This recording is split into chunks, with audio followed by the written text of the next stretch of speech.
প্রিয় শিক্ষার্থীবৃন্দরা, আমাদের free online স্কুলে আবারও আসার জন্য আশা করি সবাই ভালো আছো। তো আজকে আমি তোমাদের আলোচনা করব উচ্চতর গণিতের প্রথম পত্রের ষষ্ঠ অধ্যায় ত্রিকোণমিতিক অনুপাত। এর ফার্স্ট পার্ট আমার আলোচনা করা হয়ে গেছে এর আগের দিনই। আজকে আমরা সেকেন্ড পার্টটা আলোচনা করব, ঠিক আছে? তো চলো পুরো ক্লাস জুড়ে আমি তোমাদের সঙ্গে থাকবো। সিফাত জিল কামরান, ক্লাস শুরু করা যাক। আচ্ছা আসো, তো এখানে আমরা প্রথমেই শিখবো আজকে ঘড়ির যে সমাধানগুলো আছে, ঘড়ির যে এমসিকিউগুলো আছে ঘড়ির অঙ্কের, আজকে আমরা সেগুলো শিখব।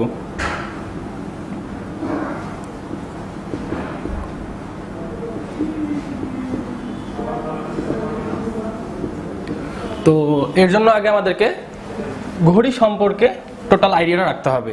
আচ্ছা, এখানে আবার ডিজিটাল ঘড়ি তুমি ইউজ করলে হবে না, এখানে তোমাকে ইউজ করতে হবে পুরাতন আমলের ঘড়ি, যেটা কাটার ঘড়ি। আচ্ছা, তো ঘড়িটা দেখো, ঘড়িটা আমরা এখানে আট করি একটা ঘড়ি, ওকে?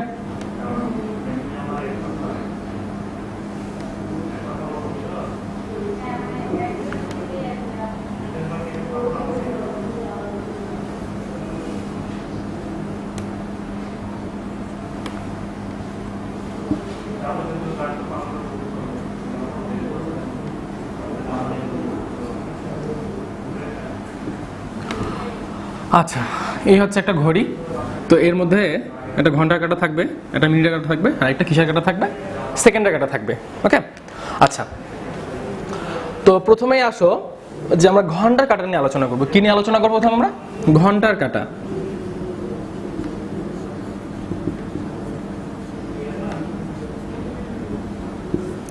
তো এই ক্ষেত্রে জিনিসটা দেখো, আমি সে ধরে নিলাম এটা আমার ঘন্টার কাঁটা,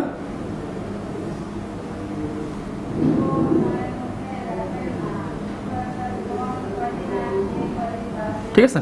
এটা আমার ঘন্টার কাঁটা। আচ্ছা দেখো তো, এই ঘন্টার কাঁটাটা আমার 12টা থেকে যাত্রা শুরু করে আমি কতক্ষণ বা কত ডিগ্রি ঘোরার পরে আমি আবার 12টা পাবো? ঠিক 360 ডিগ্রি ঘোরার পরে। দ্যাট মিনস এটা একটা সার্কেল অতিক্রম করতেছে আমার, ঠিক আছে? তো আমি যদি এখান থেকে যাত্রা শুরু করি, তাহলে এখান থেকে আমি আবারও 360 ডিগ্রি ঘুরে আবারও আমি এখানেই পৌঁছায় যাব। তাহলে আমি এখান থেকে একটা সুন্দর জিনিস বলতে পারি না যে ঘন্টার কাঁটার ক্ষেত্রে আমার ঘন্টার কাঁটাটা তোমার ফুল যে অতিক্রম করতেছে, অতিক্রম করতে কতক্ষণ লাগতেছে, বা তুমি এখানে লিখতে পারো 12 ঘন্টা। আচ্ছা দেখো, 1 ঘন্টা 2 ঘন্টা 3 ঘন্টা, তার মানে মোট জানি মোট কত ঘন্টা আছে এখানে? 12 ঘন্টা। তাহলে 12 ঘন্টা অতিক্রম করতে ঘন্টার কাঁটা কতক্ষণ লাগতেছে? 12 ঘন্টার জন্য লাগতেছে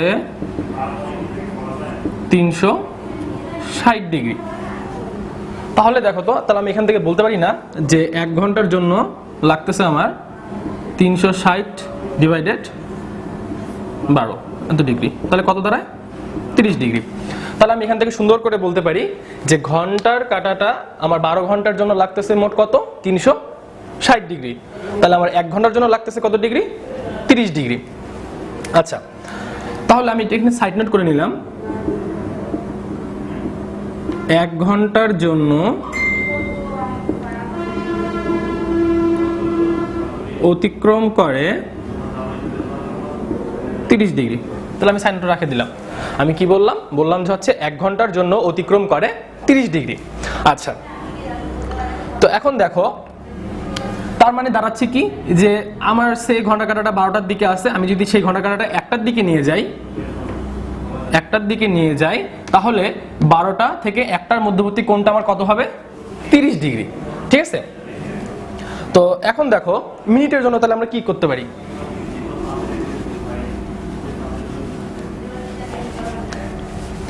তাহলে মিনিটের জন্য,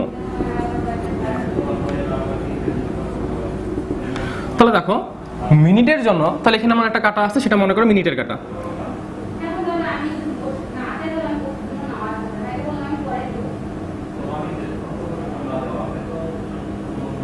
ঠিক আছে? এটা মনে করো মিনিটের কাঁটা, ঘন্টার কাঁটা, মিনিটের কাঁটা। আচ্ছা, তো এই ক্ষেত্রে দেখো মিনিটের কাঁটাও আমার তোমার ফুল রোটেট করতে কত ডিগ্রি লাগতেছে? আমার 360 ডিগ্রি। এবং ফুল রোটেট করার পরে সে কত মিনিট অতিক্রম করতেছে? 60 মিনিট। তাহলে আমি বলতে পারি না 60 মিনিটের জন্য আমার কত ডিগ্রি কোণ লাগতেছে? 360 ডিগ্রি। তাহলে আমি এখানে লিখে দিলাম 60 মিনিটের জন্য 360 ডিগ্রি, তাহলে 1 মিনিটের জন্য 360 ডিভাইডেড 60 এত ডিগ্রি। তাহলে আমার প্রতি মিনিটের জন্য কত ডিগ্রি লাগতেছে? সহজ হিসাব 6 ডিগ্রি। ওকে, তাহলে আমি এখান থেকে বলতে পারতেছি যে আমার প্রতি মিনিটের জন্য কত ডিগ্রি কোণ ঘুরতেছে মিনিটের কাঁটাটা? 60 ডিগ্রি কোণ। তার মানে তোমার মনে করো সে সময় এখন 5টা, তো এখান থেকে 5টা যখন 1 হবে, তাহলে এই 5টা থেকে 5টা 1, এই যে মিনিট 1 মিনিট হলো, এর মধ্যবর্তী কোণটা আমার কত ডিগ্রি হবে? 6 ডিগ্রি। এর মধ্যবর্তী কোণটা আমার কত হবে? 6 ডিগ্রি। আচ্ছা, তাহলে আমি এটা নোট করে রেখে দিলাম যে 1 মিনিটের জন্য অতিক্রম করে 6 ডিগ্রি। ওকে, আচ্ছা, এবার আসো সেকেন্ডের জন্য। কিসের জন্য এবার? সেকেন্ডের জন্য।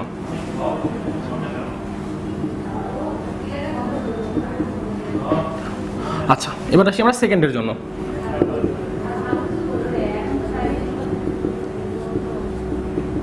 তো সেকেন্ডের জন্য জিনিসটা কি হবে? এক্ষেত্রেও আমার আবারও সেম জিনিস, ওই মিনিটও যা সেকেন্ডও তা, সেম ঘটনাই ঘটতেছে। এখানেও তোমার মনে করো যে ফুল ঘড়ি অতিক্রম করতে তার 360 ডিগ্রি কোণ লাগতেছে, এবং আমি মিনিটের জন্য বলছিলাম সেটা 60 মিনিট অতিক্রম করতে লাগতেছে। ফুল 360 ডিগ্রি অতিক্রম করতে তার 60 মিনিট সময় লাগতেছে, আর এখানে ফুল 360 ডিগ্রি অতিক্রম করতে তার কতক্ষণ সময় লাগতেছে? 60 সেকেন্ড।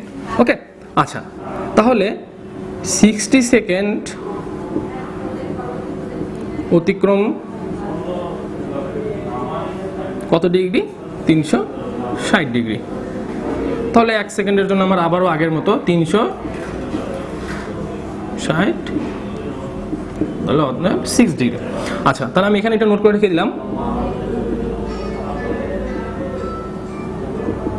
1 সেকেন্ডের জন্য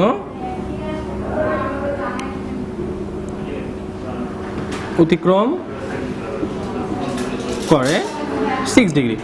ঠিক আছে, এটা আমি কি করে রেখে দিলাম? এটা আমি সাইড নোট করে রেখে দিলাম। এখন আসলে আমাদের মেইন যে ফর্মুলা বা মেইন যে কাজগুলো আছে সেগুলোতে এখন আমরা আসি। এই ক্ষেত্রে আমরা এখন কি করব? আচ্ছা, 1 ঘন্টার জন্য অতিক্রম করতেছে তোমার 30 ডিগ্রি। আমি আবারও বলতেছি যে 1 ঘন্টার জন্য তোমার অতিক্রম করতেছে 30 ডিগ্রি। আচ্ছা, তাহলে আমি জিনিসটাকে এভাবে বলতে পারি না? আমরা 1 ঘন্টা মানে কত জানি? 1 hour is equal to 60 minute. ঠিক আছে, জানি কিনা আমরা? তাহলে আমি এটাকে একটু এইভাবে সাজাই লিখি যে 60 মিনিটের জন্য আমার লাগতেছে কত ডিগ্রি? 30 ডিগ্রি। কারণ এই 60 মিনিটটাই তো আমার তোমার 1 আওয়ার তৈরি করতেছে। 60 মিনিট আমার কি করতেছে? 1 আওয়ার তৈরি করতেছে। আর আমরা জানি যে প্রত্যেকটা আওয়ারের জন্য কত করে কোণ ঘুরতেছে? 30 ডিগ্রি কোণ করে ঘুরতেছে। তাহলে আমি বলতে পারি না যে 60 মিনিটের জন্য আমার কত কোণ লাগতেছে? 30 ডিগ্রি। 60 মিনিটের জন্য আমার কত লাগতেছে? 30 ডিগ্রি। তাহলে 1 মিনিট, তাহলে 30 ডিভাইডেড 60,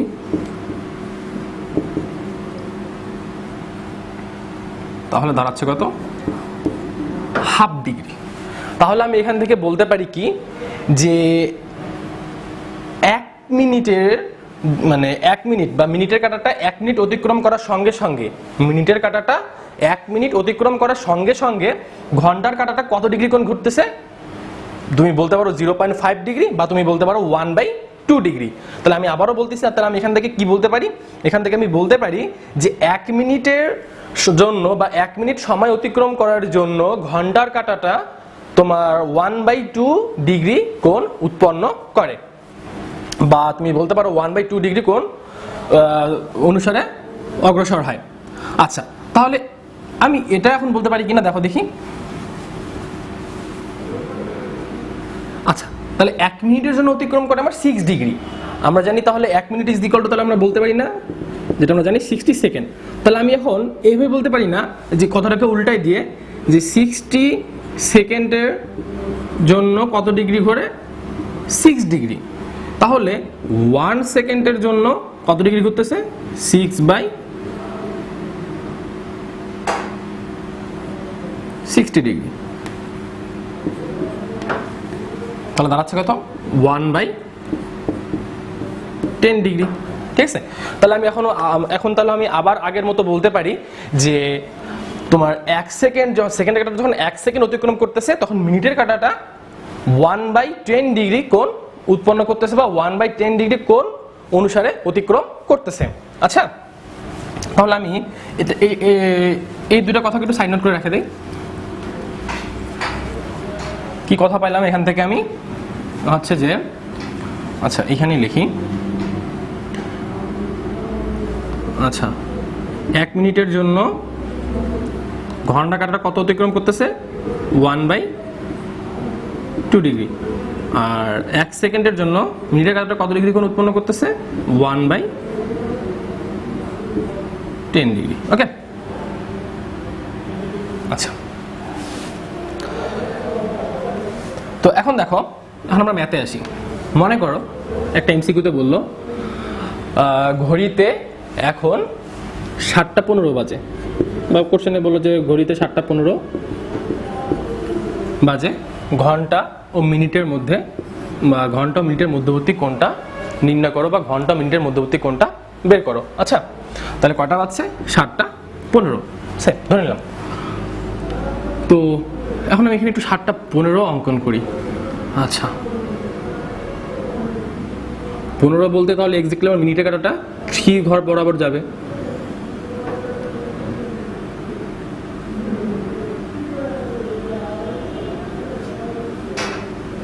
আচ্ছা, এখন দেখো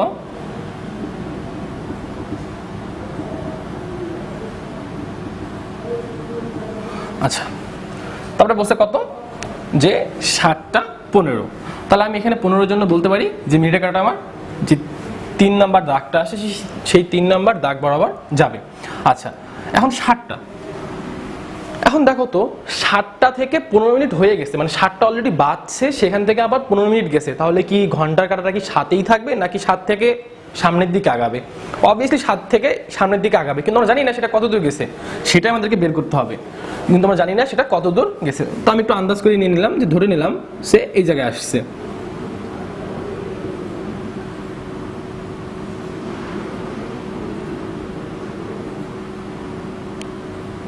ঠিক আছে, তাহলে এই হচ্ছে সময়টা, যেটা 7:15। ওকে, আচ্ছা এখন দেখো আমরা এখান থেকে ইজিলি মিনিটের মধ্যবর্তী কোণটা বলতে পারি, সেটা কত? তোমার 90 ডিগ্রি। কত?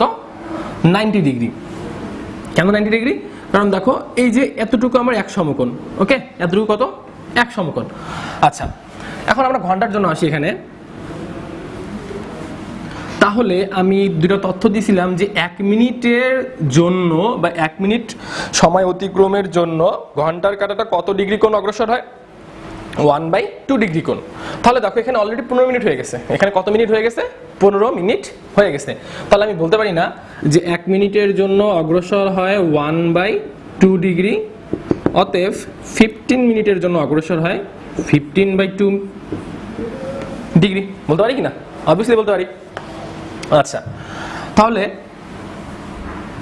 আমার তাহলে 7টা থেকে যে এই পয়েন্টে যে ঘন্টার কাঁটাটা আসছে, তাহলে এতটুকুর মধ্যবর্তী কোণটা আমার এক্স্যাক্টলি কত? 15/2 ডিগ্রি। কত কোণ? ডিগ্রিটার মধ্যবর্তী কোণটা কত? 15/2 ডিগ্রি। ঠিক আছে, তো এখন দেখো তাহলে আমি মোট যে 7:15 বাজছে, এই মোট যে কোণটা, তাহলে মানে এই মোট কোণটা কত হবে? তাহলে এখন দেখো যতে মধ্যবর্তী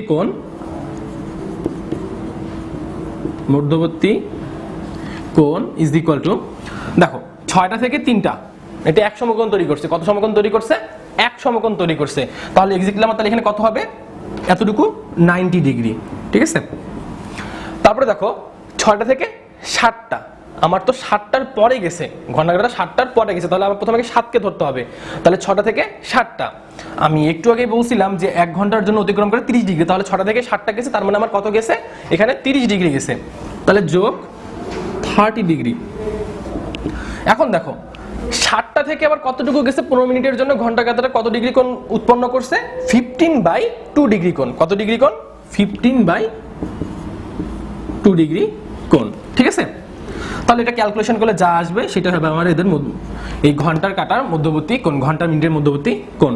তাহলে 120 আর এখান থেকে আসতেছে হচ্ছে 7 ডিগ্রি 30 মিনিট। তাহলে 127 ডিগ্রি 30 মিনিট। এখন দেখো এই মিনিটকে আমরা বলিও না যে তোমার ঘড়ির কাটার মিনিট, এই মিনিটটা হচ্ছে এক্স্যাক্টলি কোণকে মিনিট আকারে প্রকাশ করার যে মাধ্যমটা সেটা হচ্ছে এটা কোণের ক্ষেত্রে মিনিট। ওকে, তাহলে এর অ্যান্সারটা হচ্ছে 127 ডিগ্রি 30 মিনিট। ঠিক আছে, তো আমরা এইভাবে এই সব ক্যালকুলেশনগুলো তোমার এই ঘড়ির নিয়মের যে অঙ্কগুলো আছে এগুলো আমরা ক্যালকুলেশন করব। আমি এখান থেকে আরেকটা ম্যাথ একটু তোমাদের ক্লিয়ার করার জন্য আরেকটা ম্যাথ বুঝাই দিচ্ছি। আচ্ছা, এখন মনে করো বাচ্চা তোমার 11:45, ঠিক আছে, কত ধরলাম 11:45। তো 45 মানে আমার অবভিয়াসলি কোথায় যাবে, 45 মিনিটের জন্য অবভিয়াসলি 9 ঘরটাতে যাবে, যাবে কি না? তাহলে মনে করো আমার মিনিটের কাটার আসছে ঠিক এই জায়গায়, মিনিটের কাটার আসছে ঠিক এই জায়গায়। আচ্ছা, তাহলে এটা এটা এটা এই মিনিটের কাটা এই 9 থেকে বোঝাচ্ছে আমার 45 মিনিট। কত বলছে? 11:45। আচ্ছা, তাহলে 45কে আমি বুঝাচ্ছি এই 9 থেকে মিনিটের কাটা আনে। আচ্ছা, এখন দেখো 11টা, তো অবভিয়াসলি যখন আমার 11টা বাজছে তখন আমার অবভিয়াসলি ঘন্টাটা এই জায়গায় থাকতো, কিন্তু এখন এখানে 11টা বেজে 45 মিনিট হয়েছে। কত হয়েছে? 11টা বেজে 45 মিনিট। তাহলে এই ঘড়ির ঘন্টা কাটাটা কি ঠিক 11টায় থাকবে? কখনোই 11টাতে থাকবে না, সে অবভিয়াসলি অনেকটাই এগিয়ে যাবে, সেটা ধরে নাও যে 12টার দিকে এগিয়ে যাবে। এখন সে কত দূর এগিয়ে যাবে সেটা আমাদেরকে ক্যালকুলেশন করে বের করতে হবে এই নিয়ম অনুসারে। তো সে আমি ধরে নিলাম যে ঘন্টা কাটাটা ঠিক এই পয়েন্টে আছে, ঠিক আছে, ঘন্টা কাটাটা কোন পয়েন্টে আছে? এই পয়েন্টে আছে, হচ্ছে আমার ঘন্টা কাটা। তাহলে এই হচ্ছে আমার 11:45 অঙ্কন। এখন দেখো, তাহলে আমি আবারও আগের মতো বলতে পারি না যে 1 মিনিটের জন্য আমার ঘন্টা কাটা অতিক্রম করে কত? 1/2 ডিগ্রি। তাহলে 45 মিনিটের জন্য কত হবে? Obviously 45/2 degree. ওকে, তাহলে দেখো এটা আমার কতটুকু গেল, যে এই যে মধ্যবর্তী কোণটা যে 11 থেকে সে এই যে 45-এর জন্য যতটুকু আসছে তার এই মধ্যবর্তী কোণটা হচ্ছে আমার কত? তার এই মধ্যবর্তী কোণটা হচ্ছে আমার, এই মধ্যবর্তী কোণটা হচ্ছে আমার 45 ডিভাইডেড, তো আমার এই 45/2 ডিগ্রিটা এক্স্যাক্টলি আসলে কোনটা? তোমার হচ্ছে এই যে 11টা থেকে যে 45 মিনিটের জন্য যতটুকু ঘন্টা কাটাটা এগিয়ে গেছে তোমার সেটা হচ্ছে এই ডিগ্রিটা, সেটা কত? 45 ডিভাইডেড 2 ডিগ্রি। ওকে, তাহলে এখন দেখো তাহলে তাদের মধ্যবর্তী কোণটা তাহলে কত? এই ঘন্টা মিনিটের মধ্যবর্তী কোণটা, তাহলে মধ্যবর্তী কোণ ইজ ইকুয়াল টু, এখন দেখো 9টা থেকে 10টা, এখানে কত ডিগ্রি কোণ? আমরা জানি 1 ঘন্টার জন্য 30 ডিগ্রি কোণ, 30 ডিগ্রি। আবার 10টা থেকে 11টা, তাহলে কোণ কত হবে? আবারও 30 ডিগ্রি 1 ঘন্টার জন্য। এখন দেখো 11 থেকে ঘন্টা কাটা যে কিছুটা তোমার হচ্ছে সামনের দিকে এগিয়ে গেছে, তাহলে এর মধ্যবর্তী কোণটা কত ছিল? 45 ডিভাইডেড 2 ডিগ্রি, ঠিক আছে। আচ্ছা, তাহলে এখন এটা আমরা যোগ করি, 60 ডিগ্রি, এখান থেকে আসবে তোমার হচ্ছে 22 ডিগ্রি 30 মিনিট, তাহলে এক্স্যাক্টলি হচ্ছে 82 ডিগ্রি 30 মিনিটের অ্যান্সার। ওকে, তো দেখতে পাচ্ছ অঙ্কগুলো অনেক ইজি, ঠিক আছে, হয়তো মনে হবে যে কঠিন, বাট আসলে অঙ্কগুলো যদি বুঝে থাকো তাহলে অনেক ইজি। তো এই ছিল তোমার ঘড়ির যে ম্যাথগুলা, এগুলোর হচ্ছে শর্টকাট নিয়মের ট্রিক্স। ওকে, তো এখন আমরা আরেকটু আসি,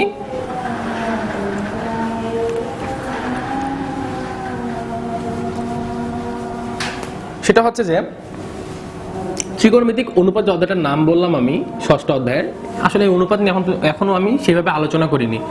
তো ত্রিকোণমিতিক অনুপাত যখনই কথাটা আসবে তখনই আমরা কি ইউজ করব? তখনই আমরা ইউজ করব তোমার হচ্ছে সমকোণী ত্রিভুজ। কি ত্রিভুজ ইউজ করব? সমকোণী ত্রিভুজ।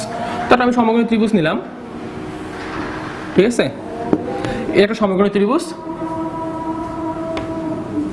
যেহেতু ত্রিভুজটি সমকোণী তাহলে এর মধ্যবর্তী কোণটা অবভিয়াসলি 90 ডিগ্রি, ঠিক আছে। আর এখানে একটা কোণ আছে যেটা হচ্ছে থিটা, একটা আমার সূক্ষ্মকোণ, ঠিক আছে। তো সমকোণী ত্রিভুজের সূক্ষ্মকোণের ভিত্তি করে বা সূক্ষ্মকোণকে বেস করে আমরা বলতে পারবো এখানে কোনটা অতিভুজ, কোনটা তোমার ভূমি, কোনটা লম্ব। ঠিক আছে, তাহলে কোনটা এখন দেখো এখানকার মধ্যে কোনটা তাহলে অতিভুজ। তাহলে আমরা জানি যে সূক্ষ্মকোণের উপরে বেস করে আমরা কি তাহলে বলতে পারি যে তোমার সমকোণের যে অপোজিট যে বাহুটা আছে, বা তুমি এটাও বলতে পারো যে সূক্ষ্মকোণটা যেই বাহুর উপর ডিপেন্ড করে কোণ তৈরি করতেছে, যেই বাহুর উপর ডিপেন্ড করে কোণ তৈরি করতেছে তার বিপরীত বাহুটাকে বলা হচ্ছে কি আমার অতিভুজ। তার মানে দেখো সূক্ষ্মকোণটা আমার অবভিয়াসলি এই বাহুটার উপরে ডিপেন্ড করে কোণ তৈরি করতেছে। কোন বাহুটার উপরে? এই বাহুটার উপর ডিপেন্ড করে কোণ তৈরি করতেছে, তাহলে এর বিপরীত বাহুটা কি আমার অতিভুজ। ঠিক আছে, এখন দেখো তাহলে আমরা জানি সূক্ষ্মকোণটা যেই বাহুর উপর ডিপেন্ড করে কোণ তৈরি করবে সেই বাহুটাকে বলা হচ্ছে ভূমি, এবং ভূমি আর অতিভুজের অপোজিটে যে লম্ব মানে আরেকটা যে বাহুটা থাকবে সেই বাহুটাকে বলা হচ্ছে লম্ব। ওকে, আচ্ছা, তো আমরা এই ক্যালকুলেশনগুলো ক্লাস 9-10 সুন্দরভাবে শিখে আসছি। ঠিক আছে, তো এখন আমি এখান থেকে সুন্দর করে বলতে পারি sin θ is equal to লম্ব বাই অতিভুজ, cos θ is equal to ভূমি বাই অতিভুজ, tan θ is equal to লম্ব বাই ভূমি। ঠিক আছে, হ্যাঁ, তোমরা হয়তো অনেকে জেনে আসছো যে এই তিনটা সূত্র মনে রাখার শর্টকাট একটা টেকনিক, সেটা হচ্ছে যে সাইনের জন্য সাগরে লবণ অনেক, কসের জন্য কবরে ভূত অনেক, ট্যানের জন্য ট্যানা লম্বা ভূত। আসলে তোমরা এখন বড় হইছো, সো এখন আমরা এই টেকনিকগুলো অবলম্বন করবো না, আমরা ডিরেক্ট মনে রাখতে হবে আমাদেরকে যে sin θ ইজ ইকুয়াল টু লম্ব বাই অতিভুজ, cos θ ইজ ইকুয়াল টু ভূমি বাই অতিভুজ, এবং tan θ ইজ ইকুয়াল টু লম্ব বাই ভূমি। ওকে, আচ্ছা, এখন আমরা এখান থেকে আরো লিখতে পারবো এই তোমার হচ্ছে সমকোণী ত্রিভুজ থেকে, সেটা হচ্ছে যে cosec θ, cosec θ is equal to 1 by sin θ, তারপর হচ্ছে sec θ, sec θ is equal to 1 by cos θ, cot θ is equal to cos θ by sin θ। ঠিক আছে, আচ্ছা, তাহলে cosec θ মানে যদি 1 বাই sin θ হয়, তাহলে sin θ টা আমার কি ছিল? লম্ব বাই অতিভুজ। সেটাকে আমি যদি উল্টাই দিই তাহলে সেটা কি হয়ে যাবে? অতিভুজ বাই লম্ব। তাহলে অনুরূপভাবে আমি যদি এখানে cos θ এর মানটা যদি বসাই ভূমি বাই অতিভুজ, তাহলে এটাকেও যদি আমরা উল্টাই দিই তাহলে আমার কি আসবে? অতিভুজ বাই ভূমি। অনুরূপভাবে আমি যদি এখানে cos θ আর sin θ এর মানটা মানে cos θ আর sin θ এর মানটা বসাই, তাহলে cos θ আমার কি ছিল? ভূমি বাই অতিভুজ, আর sin θ ছিল লম্ব বাই অতিভুজ। দুইটাই দেখো অতিভুজ কেটে যায়, তাহলে আমার শুধুমাত্র পড়ে থাকবে কি? ভূমি ডিভাইডেড লম্ব। ওকে, আচ্ছা, এগুলা সূত্র এখান থেকে আমরা পাবো। আমরা আরো সূত্র জানি, ক্লাস 9-10 শিখে আসছি যে sin square θ plus cos square θ is equal to 1। এখান থেকে তিনটা টার্ম হবে, একটা হবে হচ্ছে sin square θ is equal to 1 minus cos square θ, আরেকটা টার্ম হবে হচ্ছে cos square θ is equal to 1 minus sin square θ। ঠিক আছে,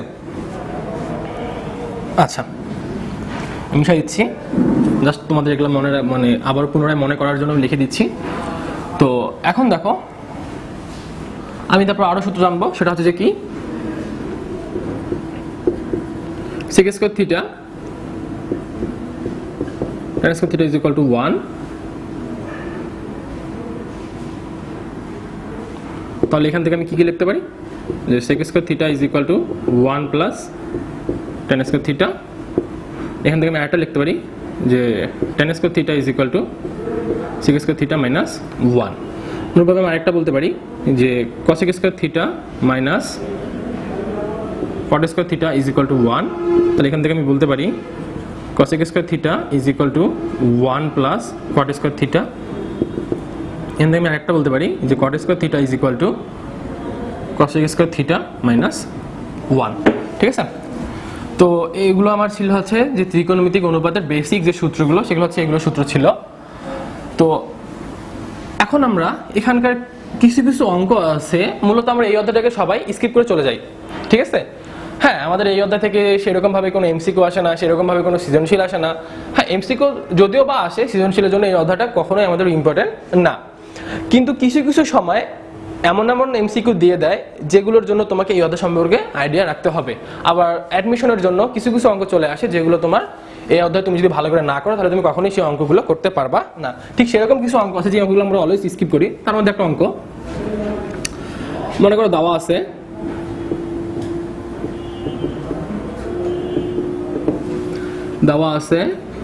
cos alpha plus sec alpha is equal to 5/2।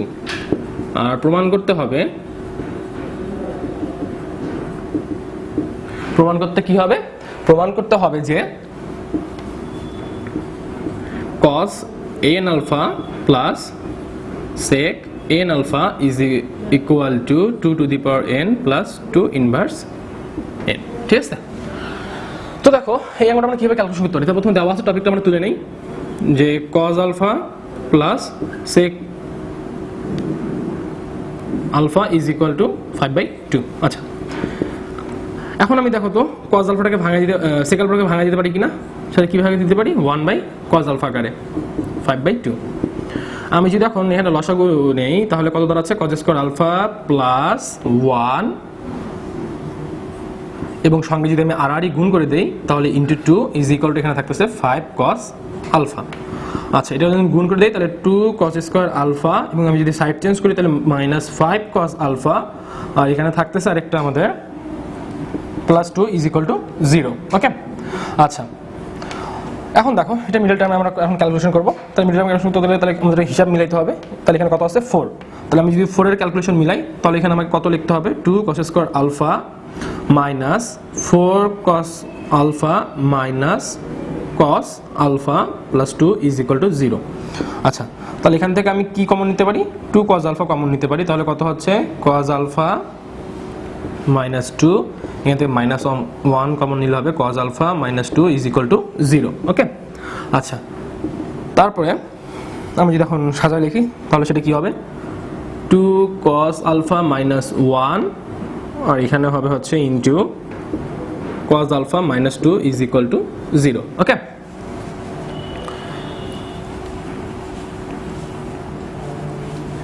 এখন দেখো তো আমি এটাকে হয় অথবা করি যে 2cos alpha minus 1 is equal to 0, তাহলে এখান থেকে আমি লিখতে পারি cos alpha is equal to half.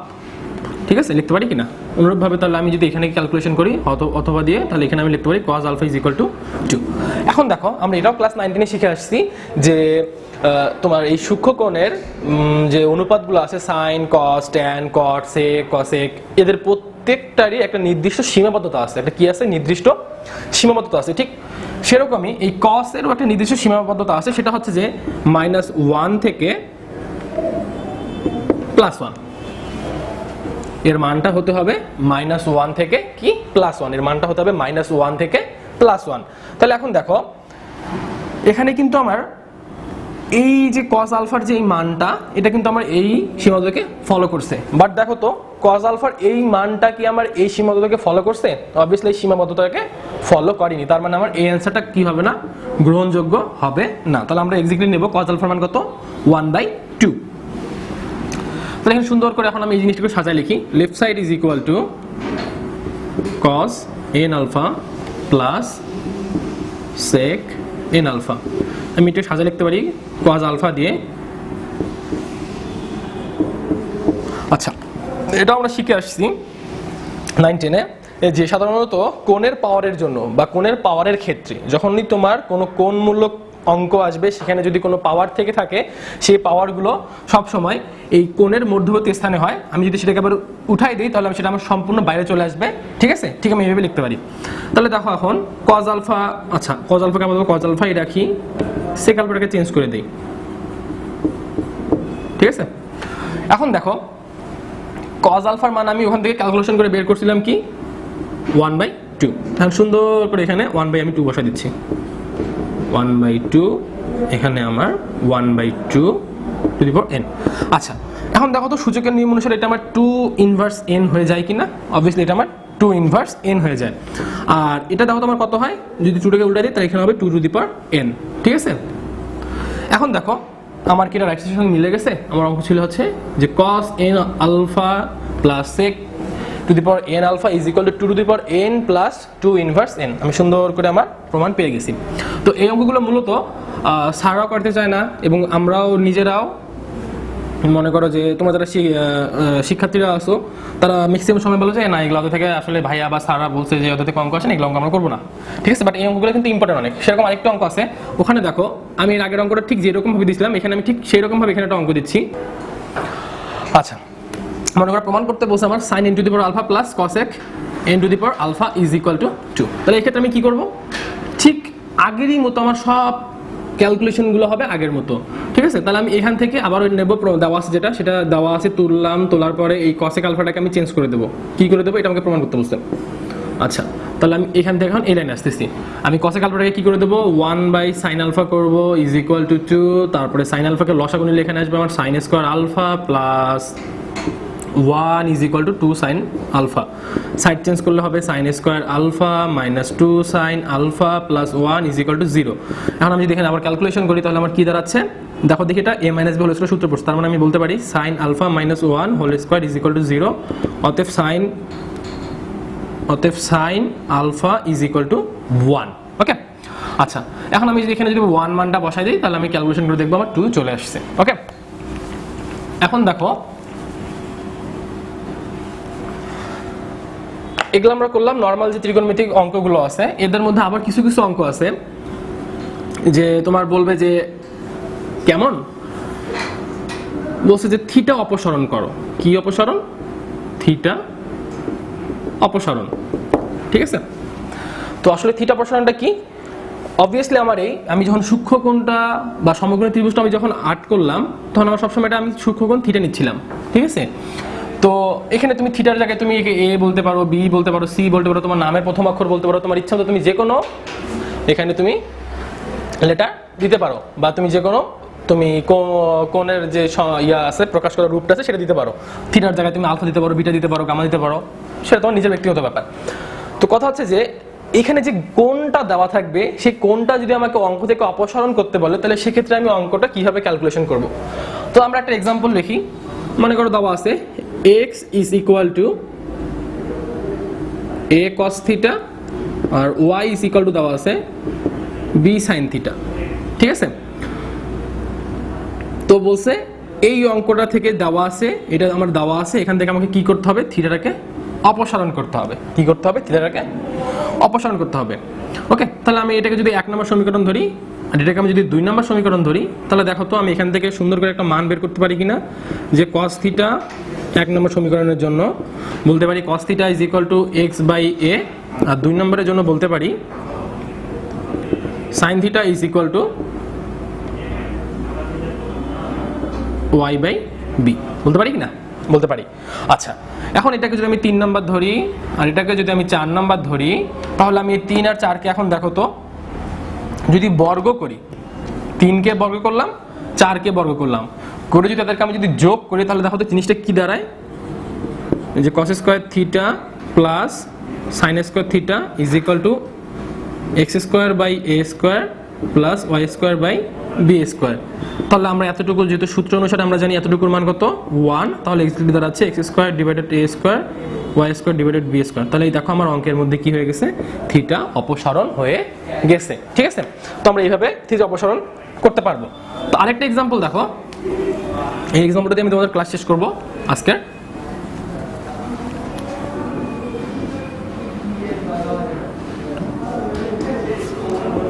অপসারণ। আচ্ছা, মনে করো আরেকটা অঙ্ক দেওয়া আছে x is equal to a cos theta, y is equal to দেওয়া আছে b sin theta into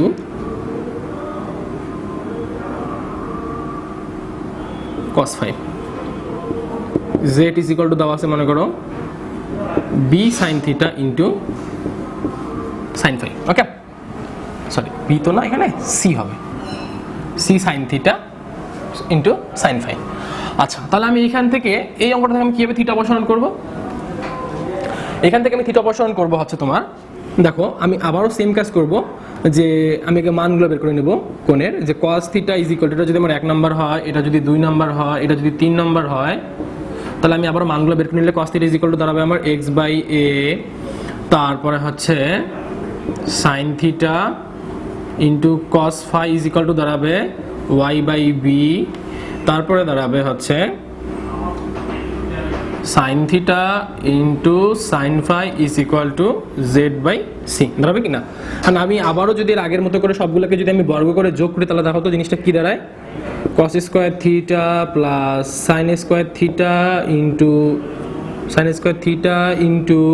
cos square phi plus sine square theta into sine square phi is equal to x square divided a square plus y square divided b square plus z square divided c square. Okay, আচ্ছা, এখন এখানে cos square theta থাকলো, ভালো কথা। এখন দেখো তো এখান থেকে সাইন স্কোয়ার থিটা আমার কমন যায় কিনা? অবভিয়াসলি কমন যায়। তাহলে আমি সাইন স্কোয়ার থিটাটা যদি কমন নিই, তাহলে আমার দাঁড়াচ্ছে কি, যে cos square phi plus sine square phi is equal to x square divided a square y square divided b square z square divided c square. Okay, আচ্ছা, এখন দেখো আবার আমার ত্রিকোণমিতির সূত্র অনুসারে এতটুকুর মান কত হয়ে যাচ্ছে? 1 হয়ে যাচ্ছে। তাহলে 1 এর সঙ্গে আমি যদি সাইন স্কোয়ার থিটা গুণ করি, তাহলে আমার এক্স দাঁড়াচ্ছে কত? cos square theta plus sine square theta, ঠিক আছে? আবার এটার মান কি হয়ে যাচ্ছে? 1 হয়ে যাচ্ছে। তাহলে আমি একবারে লিখতে পারি না, যে অতএব x square divided a square y square divided b square z square divided c square is equal to 1। তাহলে দেখো তো আমার অঙ্ক থেকে থিটা অপসারণ হয়ে গেছে কিনা? অবভিয়াসলি আমার থিটা অপসারণ হয়ে গেছে। তো এই হচ্ছে আজকের তোমাদের মোটামুটিভাবে ত্রিকোণমিতিক যে অনুপাতের যে নিয়মগুলো ছিল, তোমরা ফার্স্ট পার্টে পেয়ে থাকবা। এটা আজকে আমি সেকেন্ড পার্ট সম্পর্কে লেকচার দিলাম, যে ত্রিকোণমিতি মানে দ্বিতীয় যে ভাগে যে আমি বিশ্লেষণগুলো করলাম, ঠিক আছে? তো এই হচ্ছে মূলত ত্রিকোণমিতিক অনুপাতের তোমার সাধারণ যে ব্যাখ্যাগুলো ছিল। আর তোমাদের এর মধ্যে থেকে যদি কোনো বোঝার সমস্যা থেকে থাকে, তাহলে তোমরা অবভিয়াসলি কমেন্ট করে জানাবে। আর ক্লাসটি কেমন লাগলো সেটাও কমেন্ট করে জানাবে। আশা করি সবাইকে অনেক ক্লাসটি ভালো লেগেছে।